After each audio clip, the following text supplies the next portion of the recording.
I'm Sarah, 33 years old, and I have spent the last 60 hours awake, sitting beside my 10-year-old daughter Lily's hospital bed. She was in a terrible accident, and now she lies in the ICU, hooked up to machines that beep steadily. Their sound's a fragile bridge between life and death. Every moment is filled with anxiety and exhaustion as I watch the monitors and hold her tiny hand, praying for a miracle. The sterile smell of medicine fills the cold room. The constant hiss of the ventilator and the rhythmic beating of her heart become a haunting melody, echoing the fear and hope tangled inside me. In this dark, lonely space, a small flame of a mother's love burns fiercely, brighter than ever before. Then my phone rings. It's my sister Olivia. Her voice is icy, sharp like winter frost, slicing through my already breaking heart. Tomorrow night is the big charity gala. You must come help me prepare. I sit in stunned silence, my chest tightening painfully. This isn't the time. Lily's in the ICU. But she doesn't soften. If you don't come, don't bother calling me anymore. I hang up, my heart bleeding in silence. That moment, I realize family can sometimes be the place where you feel most alone. Where are you watching from today? Leave a comment and join me on this journey of a mother's strength that refuses to give up. My family. It has always been a world weighed down by expectations and pressures. My mother, a respected teacher with a strict reputation. My father, a successful businessman who rarely showed his softer side. And then there's Olivia, my older sister, the shining star of our family. Perfect appearance, a career that everyone envied, and a social life full of glamorous parties and events. In our household, everything revolved around success, appearances, and polished perfection. And then there's me. I am different. A single mother choosing love and honesty over pretense. When Lily was admitted to the hospital, I sent messages hoping for support, understanding from my family. Instead, I was met with silence, and worse, cold accusations that stabbed at my already fragile heart. The tension escalated day by day. One evening, utterly exhausted and drained, I was sitting by Lily's bedside when my phone rang again. Olivia's name flashed on the screen. I took a shaky breath and answered, bracing myself. Her voice was sharp, cold, cutting through the heavy air like a blade. "Sarah, you're ruining everything. Our family needs you at the charity gala tomorrow night. We need you there. You can't keep acting like this." My throat tightened. Tears threatened to fall, but I held them back, my voice barely steady as I replied, "Olivia, my daughter is fighting for her life. She's between life and death, and you're asking me to come to a party?" She snapped back, harsher this time. "You're being selfish, Sarah. Do you even realize what everyone's saying about you? About us?" I had no words. Only the deep ache of a shattered heart echoed inside me. The sister I once admired now sounded like a stranger, and the family I dreamed would stand by me seemed to dissolve. Then my mother called. Her voice was grave, trying to mask the coldness underneath, but I heard it clearly. "Sarah, you can't cling to that child forever. That gala is a big opportunity for the family." I pushed back fiercely. "Lily needs me. She's fighting for her life." Olivia interrupted again, sharp as ever. "You're hurting the whole family. You can't always think only about yourself." Their words pierced me like 1,000 knives, but deep inside I stood firm. Family is not a mold I must fit into. Love isn't measured by glamorous events or appearances. The air grew heavier with conflict. The tension was suffocating, pressing down on me like a weight I could barely bear. Here I was, standing alone in this battle, fighting to protect what mattered most, my precious daughter. Each word from them was a fresh cut, reopening wounds I didn't know still bled. I had hoped for comfort, for a shared strength to carry me through this nightmare. Instead, I was met with coldness, silence, and relentless pressure. Yet, through it all, the flame inside me never flickered. It only burned brighter. That flame was my love for Lily, a fierce power nothing could extinguish. The first night after the argument was the coldest night I've ever endured. The hospital room felt like a frozen forest, silent except for the steady hum of machines. The smell of antiseptic filled the air, mixing with the soft mechanical breathing sounds and the rhythmic beeping that echoed like the fragile heartbeat of hope itself. I sat slumped on the small chair beside Lily's bed, my fingers trembling as they held her tiny hand. Tears streamed down my face uncontrollably, each one a silent cry for strength. In the quiet, I whispered to myself, "Why me? Why is this happening to us? Why are those closest to me so distant, so cold?" My mind drifted back to brighter days, the sound of Lily's joyful laughter, the warmth of her hugs, and the way her eyes sparkled with life and innocence. Those memories were like tiny shafts of sunlight piercing the long, dark night. I promised myself in that moment, no matter how hard it got, I would never let go. I would fight with everything I had, for her, for us. Through the long, lonely hours, I found unexpected strength in the people around me. Dr. Thompson, Lily's lead physician, was more than just a doctor. He became a pillar of hope. With gentle patience, he explained every twist and turn of her condition, never sugarcoating the severity, but always reminding me of Lily's resilience. "Your daughter is incredibly strong, Sarah," he said softly one evening. "She's like a little warrior, fighting with every ounce of her being." Those words became my lifeline, a quiet reassurance that even in the darkest moments, there was still a flicker of light. In the waiting room, I wasn't alone either. Other parents, mothers and fathers like me, shared glances that spoke volumes, empathy born from their own battles. Their hugs were warm and genuine. Their shared stories of struggle and hope gave me strength I didn't know I had. They reminded me that I wasn't isolated in this fight.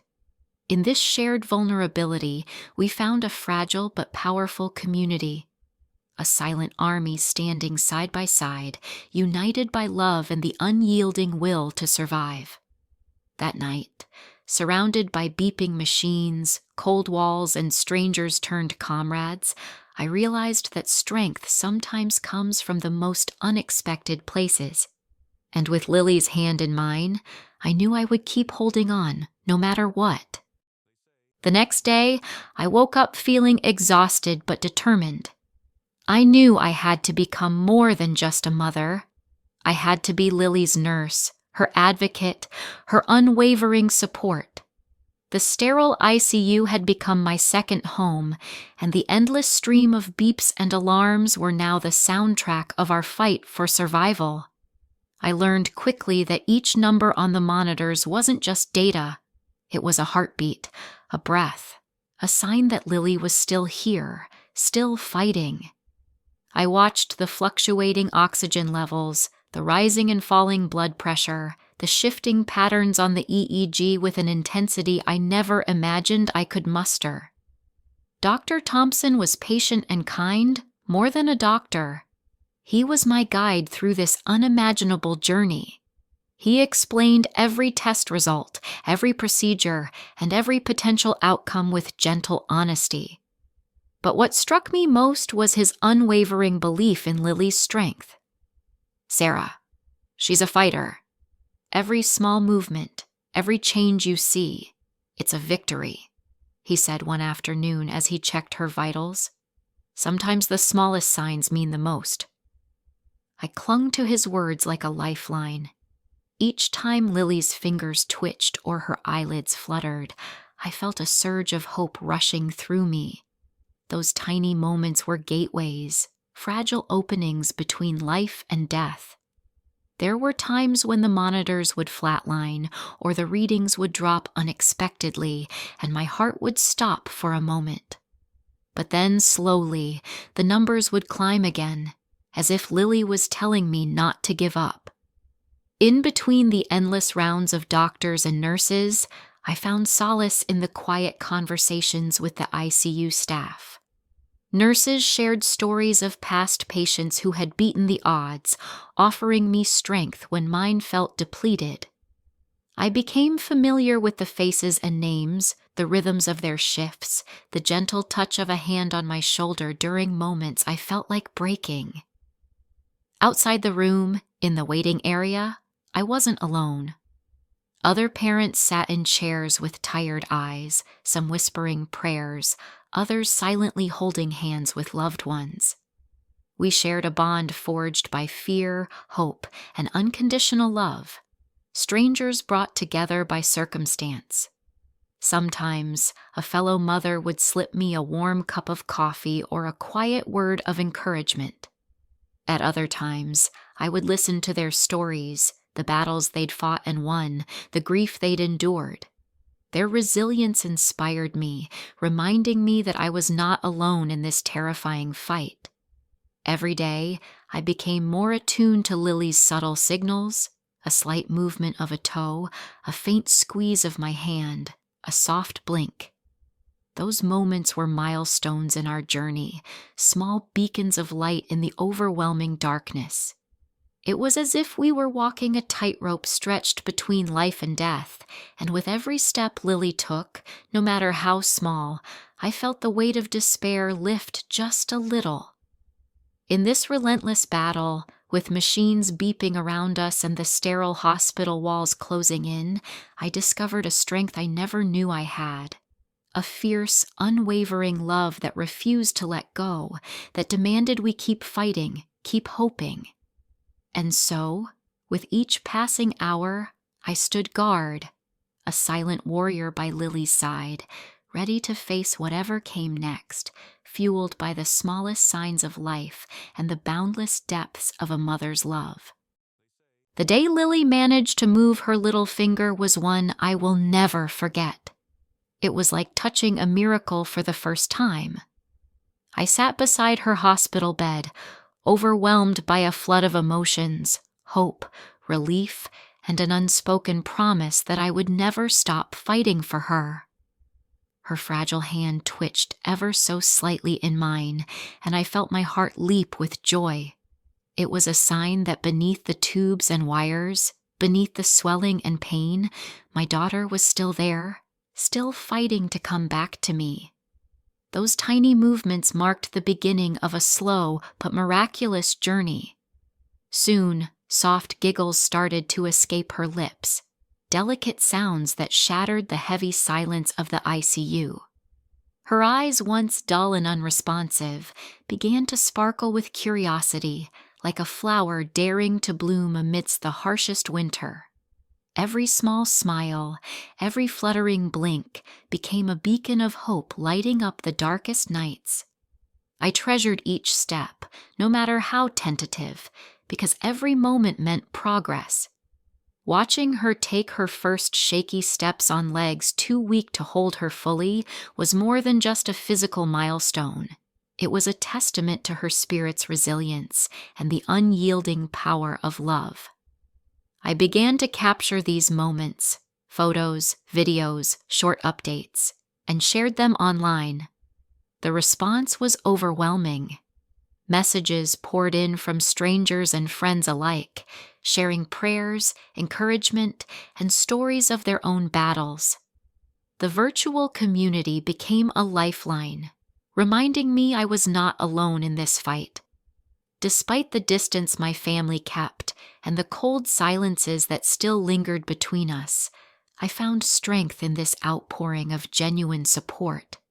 It was a clear lesson. True love cannot be measured by attendance at parties or grandeur of events. It is shown in presence, in kindness, in the quiet acts of care that endure through hardship. As Lily's strength grew, so did my resolve.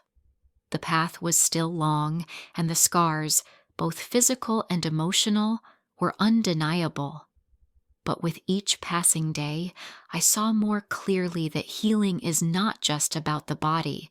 It is about the heart, the soul, and the unwavering commitment to hope. My daughter's recovery was not just her own, it was ours. Ours to share, to cherish, to protect. And in the gentle rise of her smiles and tentative steps, I found a light strong enough to keep pushing through the shadows. As the months passed, I began to notice subtle shifts in the attitudes of my mother and Olivia. At first, it was just a few hesitant messages. "I'm sorry for how things have been," or "thinking of Lily today." Then came the occasional phone calls, their voices softer, more tentative, as they inquired about Lily's progress. Each word surprised me, stirring a mix of hope and caution deep inside. I welcomed their efforts with an open heart, though I remained guarded. Years of coldness and harsh judgments could not be erased overnight.